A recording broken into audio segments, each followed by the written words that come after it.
complaints filed were never referred to the office of the Speaker. Instead, a fourth verified impeachment complaint signed by more than 200 congressmen, which now constitutes the articles of impeachment, was transmitted to the Senate. This brings into question the legality of such move when the Constitution provides that no impeachment proceeding shall be initiated against the same official more than once within a period of 1 year. Para sa ordinaryong mamamayan, at lalo na sa aming mga binigyan ng tungkulin na maging senator judge sa paglilitis na ito, this opens up a lot of questions. At ang iniiwasan natin ay yung magpapasya tayo sa isang bagay na makakaapekto sa buhay ng bawat Pilipino. Makakaapekto sa trabaho natin na makatulong sa tao. Tapos hindi naman pala dumaan sa tamang proseso. Yes, we are senator judges tasked to decide on this matter. And we took an oath to be impartial. But this matter, whether it went through the right process or not, should be first decided upon and settled with no question prior to that. We are all for accountability. In fact, maganda nga sana mapakita ng accused at ng accusers kung may ebidensya ba o wala. Pero bilang mga mababatas, dapat siguraduhin alinsunod ito sa batas at tamang proseso. Dapat hindi na circumvent ang batas. Dapat nasunod ang due process at ang rules. Hindi pwedeng shortcut. Justice delayed is justice denied, and justice conducted the wrong way is no justice at all. Anong nangyari sa tatlong naunang impeachment complaints? Bakit hindi ito agad na-refer sa Speaker's Office? Bakit hindi ito isinama sa order of business within 10 session days? At bakit hindi ito inirefer sa tamang komite within 3 session days after its inclusion in the order of business as mandated by our Constitution? Tila dinribo lang ito at hindi pinaandar ang shot clock. Parang hindi po ma-technical sa oras. Sa basketball nga, hindi pwedeng puro dribble lang. May shot clock po yan at may oras na dapat mong obserbahan. Pangalawang issue na dapat bigyang linaw ay kung maaari bang tumawid ang impeachment case sa 20th Congress. This is the first time in our history that an impeachment case was filed nearing the expiration of a legislative Congress. The reality is, we do not have enough time to finish the impeachment trial this Congress. Mag-aabot na po ang 19th at 20th Congresses at magkakaroon na ng new set of senator judges by June 30. Maging tayo, hindi magkasundo kung paano bang tumawid ito sa next Congress o hindi. Mr. Presiding Officer, ilan lang po ito sa katanungan na legality na hindi pa nasasagot.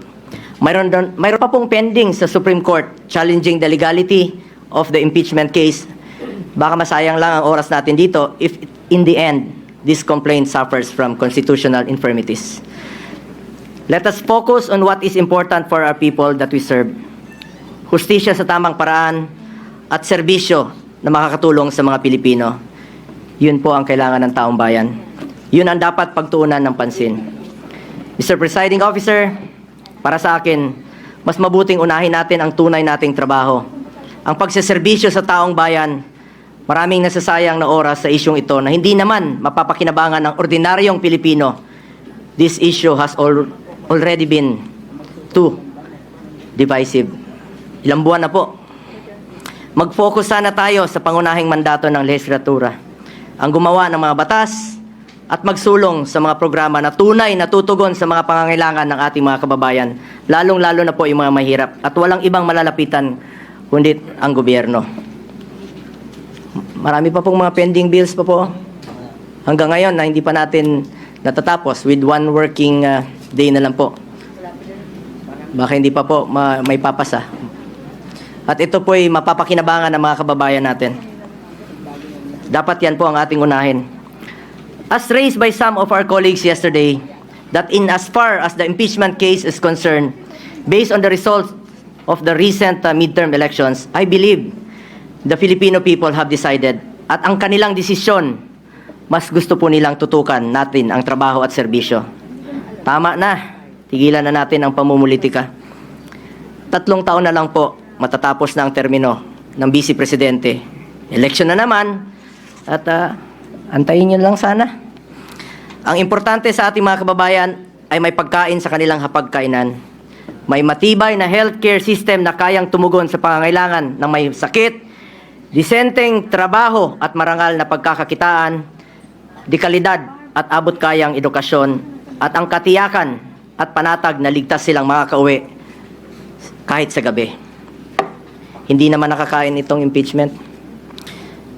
Sana pwede ninyong ikonsidera at the very least, bago tayo maglitis dito, siguraduhin muna natin na nasa tama na prosesong tinahak natin dito.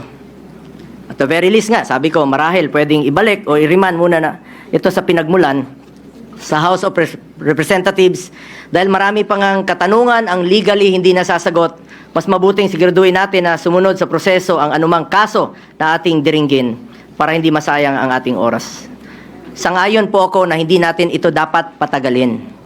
Kahit si Vice President Sara Duterte gusto naman harapin ang kaso, ngunit wala ring dapat may gusto na madaliin po ito. Paano kung magsimula na tayo ngayon at magdesisyon ang Supreme Court na unconstitutional ang ginawang procedure ng House of Representatives? Paano kung sabihin nila na hindi pwedeng tumawid sa 20th Congress? Ano ang magiging aksyon natin? This puts us in a possible conflict with the decision of the Supreme Court. We must be prudent about this matter. Mr. Presiding Officer, I just want to reiterate, hindi ko po tinatalikuran ang aking sinumpaang mandato. Tungkulin ko yan as Senator Judge kahit araw-araw tayong maglitis dito.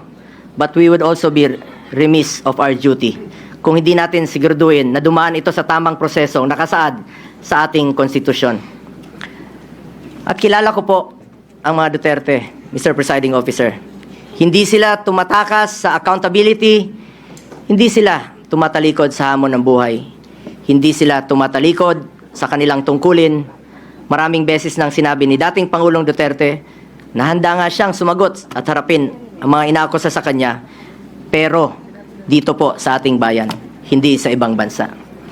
Nabanggit din po ni Vice President Sara Duterte na handa siyang harapin ang impeachment case laban sa kanya. Hindi ito issue ng pagtakas sa accountability. Ang gusto natin dito, siguraduhin na nasunod ang tamang proseso. We must respect and abide by the procedure laid out in our Constitution. Hindi pwedeng mamili lang tayo ng mga provision na ating susundin. We are all bound to the rule of law and we must follow due process. That is all, Mr. Presiding Officer.